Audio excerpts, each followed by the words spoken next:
Wicket দেখলাম, wicket দেখে মনে হয়েছে যে এই উইকেটে রান না হওয়ার কোনো কারণ নেই। রিসেন্টলি আমরা ন্যাশনাল টি-20ও দেখেছি, এনসিএল টি-20ও খেলা দেখেছি, এখানে রান হয়েছে। আশা করব যে এই উইকেটেও ভালো রান হবে।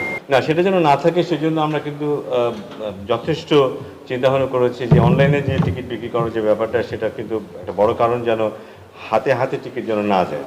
তো সেটা সেই কারণে একটা বড় সংখ্যায় টিকিট গেছে অনলাইনে, এবং এর পাশাপাশি কিন্তু আমরা চেষ্টা করেছি টিকিট যেন যারা সত্যিকারের দর্শক তাদের হাতে পৌঁছায়, সহজে পৌঁছায়।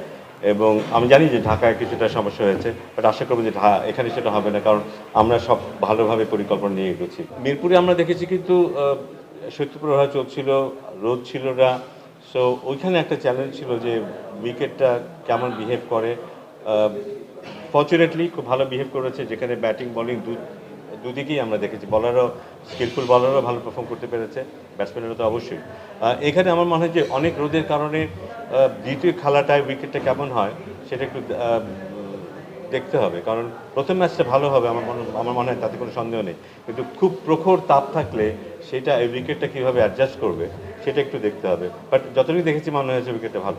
উইকেটটাতে আমরা যেভাবে দেখছি রান হচ্ছে এবং লো স্কোরিং ম্যাচ খুবই কম হয়েছে, তো সেখানটায় আসলে উইকেটের এই যে বিহেভিয়ার চেঞ্জ, বিশেষ করে ঢাকার উইকেটটায়, সেখানে আসলে আপনার ভূমিকাটা কতটা?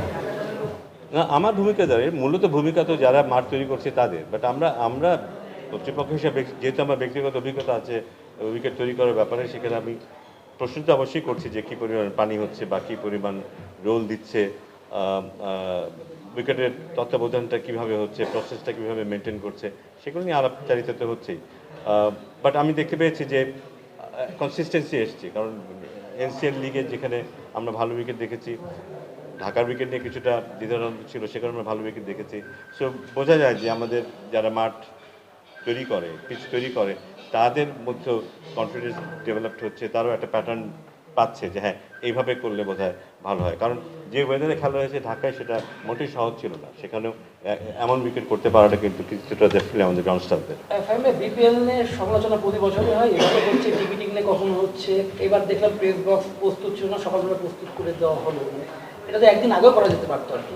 এই ধরনের ঘটনা সমালোচনা ইচ্ছেভাবে তৈরি করা হয়, কোনো ধরনের সমালোচনা হয়ে যায় না, আইডিয়ালি আগে থেকে প্রস্তুত থাকলে তো ভালো। আমি জানি না, এই মাত্রই শুনলাম কাছ থেকে যে এমন একটা ব্যাপার। না, প্রেস বক্সের কাজটা শুরু হবে হয়তো আজকে বিকেল থেকে বা কালকে থেকে। একদিক থেকে কিন্তু আমরা আগেই করে ফেলেছি ব্যাপারটা, খুব বেশি দেরি করছি তা না। বাট আমার মনে হয় এগুলি আগে থেকে হয়ে গেলে খুব ভালো, তাহলে শেষ মুহূর্তে প্রস্তুতির ব্যাপারটা থাকে না, তখন হয়তো একটু টাচ দেওয়ার ব্যাপার থাকলে সেগুলি করা যায়। বাট সিলেটের উইকেটটা খুব রেস্টলেস ছিল, এনসিএল টি20 যেহেতু একদম টানা ম্যাচ ছিল হয়েছে, সেটা কতটুকু চ্যালেঞ্জিং ছিল এবং সেটা ওভারকাম করা গেছে কিনা? আমি লক্ষ্য করলাম আপনি দীর্ঘ সময় ধরে উইকেটটা দেখছিলেন, কতটুকু প্রিপেয়ার ছিলেন? আমার দেখে মনে হয়েছে যথেষ্ট ভালো, ফার্ম উইকেট, উইকেটে যথেষ্ট ঘাস আছে, উইকেটটা টিকে থাকবে, একটা লম্বা সময় টিকে থাকবে মনে হচ্ছে। তারপরে উইকেটে খেলা যখন শুরু হবে তখন আসলে বলতে যাবে, কিন্তু দেখে মনে হচ্ছে উইকেটে যথেষ্ট ফার্ম, মানে হার্ডনেসটা যথেষ্ট ভালো। তার মানে হচ্ছে উইকেটে বাউন্স থাকবে, একটু উইকেটে পেসও থাকবে। এখন তার কথা হচ্ছে যে এই উইকেটটা দুটো ম্যাচ ধরে রাখতে পারে কি না সেটা দেখার বিষয়, বাট আমার মনে হয় যে পারবে। এনসিএল সেরকম ভাবে হয়তো বা লোকাল ক্রিকেটার কিংবা হয়তো প্রচার প্রচারণার অভাব ছিল দেখি আমরা মাঠে দর্শক দেখি নাই বললেই চলে। এমনিতে ওভারঅল আমরা ঢাকায় যেমন দেখলাম যে দর্শকদের একেবারে মানে বিপিএল এর প্রতি তার একটা উন্মাদনা, সেটা সিলেটে আপনি ফিল করছেন কিনা বা আসলে সেরকম প্রত্যাশা করছেন? অবশ্যই প্রত্যাশা করছে, এবং সে কারণে কিন্তু টিকিটের দামের ক্ষেত্রেও কিন্তু আমরা কিছুটা দাম কমানোরও একটা প্রচেষ্টা ছিল আমাদের, যেন দর্শকের জন্য আসাটা সহজ হয়।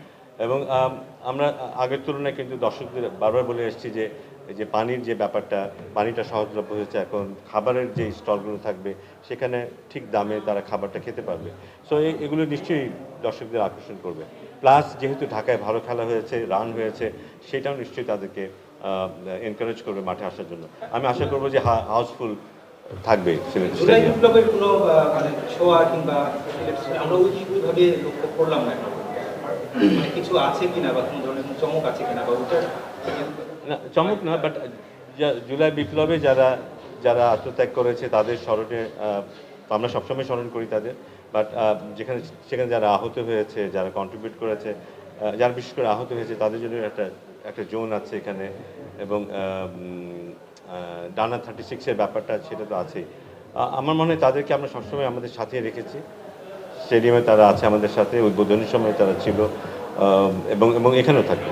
ফাইনাল যেটা হচ্ছে প্রশ্নটা, যেদিন আমি বিসিবি সেরেছিলেন ওই জন্য আপনার ইন্টারভিউ করেছিলাম, যদি একজন মানুষ কোনো অপমানিত করা হয় তার জন্য ঠিকাদারের কাজ করা কতটা কঠিন হয়ে যায়? ফাহিম ভাই, যেটা দেখলাম, যেটা বললো জুলাই স্মৃতি, আবু সাহিদ, আব্দুল সাইদের নামে আছে একটা এখানে গ্যালারি দেখলাম। সিলেটে আবু তুরাব নামে একজন সাংবাদিক নিহত হয়েছিল, অবশ্যই শুনেছিলেন সেটি। তুরাবের নামে তো একটা গ্যালারি হতে পারে। হতে পারতো, হতে পারতো। জিনিসটা হচ্ছে যে সবার নামেই হতে পারতো, কিন্তু যারা যারা যারা মৃত্যুবরণ করেছে তাদের প্রত্যেকের নামেই কিন্তু হতে পারে কিন্তু।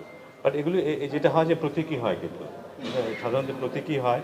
বাট অফকোর্স আপনি বলছেন সিলেটে একজন আছেন, আমরা নিশ্চয়ই সেটা মাথায় রাখবো, ভবিষ্যতে যদি কখনো সুযোগ হয় তাকেও আমরা অন্তর্ভুক্ত করব। বাট এটা প্রতীকী, কিন্তু যেখানেই হোক এটা প্রতীকী। একজনের মধ্যে দিয়ে কিন্তু আমরা সবাইকেই সেই জায়গাটা দেই কিন্তু। বিপিএল এর এত মানে বড় একটা আয়োজন আপনি একা দেখতেছেন, মানে গভর্নিং কাউন্সিলের সদস্য হিসেবে। তো সেক্ষেত্রে যে নতুনত্ব আনার একটা চেষ্টা, আপনার ঢাকাতে মোটামুটি চ্যালেঞ্জটা উঠে গেছে। নতুন কি কি চ্যালেঞ্জ ফেস করছেন আপনি, এই দায়িত্বে আপনার ভূমিকাটা প্রতিবন্ধকতা আসছে? না, আমি একা করছি এই কথা ঠিক না, অনেকেই আছে, সবাই মিলেই কাজ করছে, এবং অনেক বিপিএলে অনেক ভালো কিছু হয়েছে, সেগুলির কৃতিত্ব তাদেরই অবশ্য। না, চ্যালেঞ্জ তো ডেফিনেটলি আছে, কারণ কারণ এক্সপেকটেশন অনেক, সবার এক্সপেকটেশন অনেক, যে এতদিন যা হয়েছে শুধু তেমনই যদি হয় তাহলে তো এসে কোনো লাভ নেই। আমার মনে হয় এক্সপেকটেশন অনেক, সেখানে কিছু কিছু জায়গায় আমরা ফুলফিল করতে পেরেছি। আমার মনে হয় মাঠের খেলাটাতে কিছুটা আমরা ফুলফিল করতে পেরেছি, কিন্তু মাঠের বাইরের বেশ কিছু বিষয় আছে যেগুলো আমরা ফুলফিল করতে পারিনি।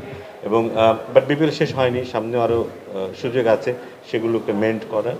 আমরা যে সিলেটে দর্শকদেরকে স্যাটিসফাই করতে পারি, চিটাগংয়ে তাদের দর্শককে স্যাটিসফাই করতে পারি, এবং শেষ লেগে গিয়ে ঢাকাতে দর্শকদেরকে প্রথম যেই লেগটা হয়েছে সেরকমের কোনো কিছুর মুখোমুখি না হতে হয়, সেই জিনিসটা এনশিওর করতে পারি, তাহলে ধরে নেব যে একটা ভালো বিপিএল।